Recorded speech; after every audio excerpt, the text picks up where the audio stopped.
Goeie. Een oude waarde op het wetter is dat, ik al ken elkaar net, dat je de hand even naar elkaar op heek steken. Hey. Ja, daar wil je nog wat burg van, want zo druk is het er op het heden op het wetter.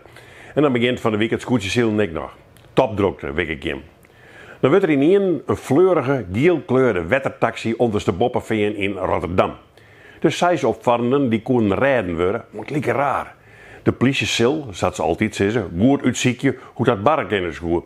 Maar nou ja, op de beelden wie gewoon te zien dat de wettertaxiskipper net eerst naar bakboord jongen had van wat er onder die brei getrokken kwam. De telefoon trilde voortweg.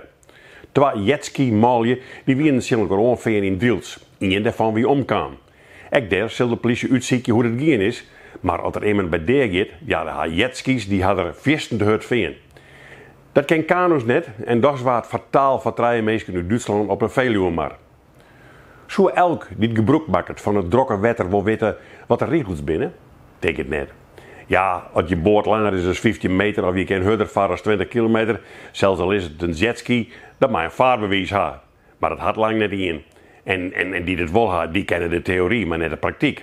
Het eerste wat wij in de tijd als jonkjes altijd leerden van u zei wie achterlands. Nooit beziek je in een vallands te gaan. Daarin hier de grootste vaarwegen door Friesland waarop de beroepsfeer basis.